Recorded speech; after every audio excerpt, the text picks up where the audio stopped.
Dear husband, कैसे हो तुम? उम्मीद करती हूँ जहाँ भी होगे खुश होगे। झूठ नहीं बोलूँगी, लेकिन बहुत याद आती है तुम्हारी। आज तुमसे दूर हुए 2 बरस होने को हैं। तुम्हें तो शायद ये भी याद ना हो कि शादी की सालगिरह है आज हमारी। इसी 3 साल पहले तुमने वो प्यार और इज्जत दी थी जो मुझे आज नसीब नहीं। खैर छोड़ो, लेकिन बड़े अरसे से कुछ कहना था तुमसे। सच कहूँ तो मिलकर अपने दर्द बताना चाहती हूँ, अपनी तकलीफ साझा करना चाहती हूँ, पर डरती हूँ कहीं इस बार भी मेरे हाथों की चूड़ियाँ लहू ना बहा दे।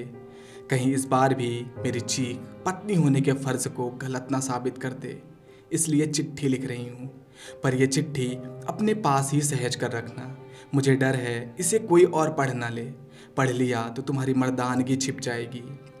पता है, आज सामान पैक कर तुम्हारे पास आना चाहती थी, हर गिले शिकवे दूर कर तुम्हारे करीब होना चाहती थी, पर अचानक साड़ी पहनते वक्त आईने के सामने वो सारे चोट के निशान मेरे जख्मों को ताज़ा कर दिए।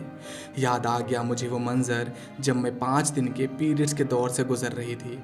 तुम नशे में घर आए, तुम्हें ये मालूम था कि मेरी हालत ठीक नहीं है, लेकिन तुम्हें अपनी हवस बुझाने के आगे कुछ नहीं दिखा।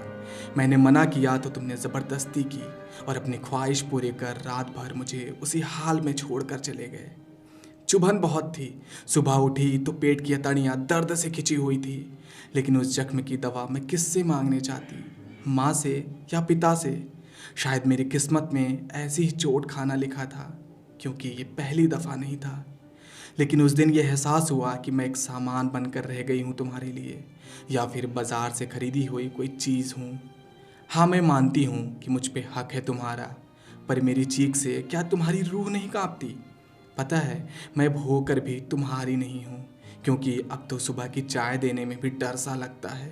तुम नोचते हो ऐसे जैसे कुत्ता किसी हड्डी को, नशे में पीटते हो ऐसे जैसे घर में घुसा कोई सांप हो। तुम्हारी इन जबरदस्ती पर मैं घुट घुट के जीती हूँ। आवाज़ उठाकर चिल्लाने को जी चाहता है, पर आवाज़ उठाऊं भी तो किसके बल पर? भरोसा और प्यार सब कुछ तो तुम पर ही था। आई भी तो तुम्हारे लिए ही थी ना।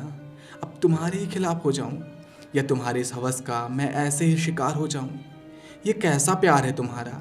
आज मैं बिखर सी जाती हूँ सोचकर वो पुराने दिन, जब तुम मेरे जिस्मों में उलझने से पहले मेरे बालों को उलझाना पसंद करते थे।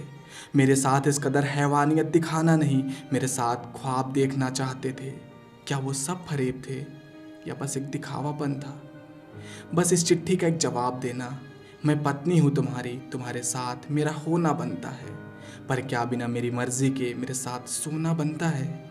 जवाब मिले किसी किताब में तो देना ज़रूर। मैं इंतज़ार करूँगी तुम्हारा कि तुम किसी रोज़ आओगे मुझे लेने, और फिर हम अपनी ज़िंदगी की एक नई शुरुआत करेंगे। मैं बस इतना चाहती हूँ कि हम साथ हों तो हमारा प्यार हो, कोई ज़ोर ज़बरदस्ती नहीं।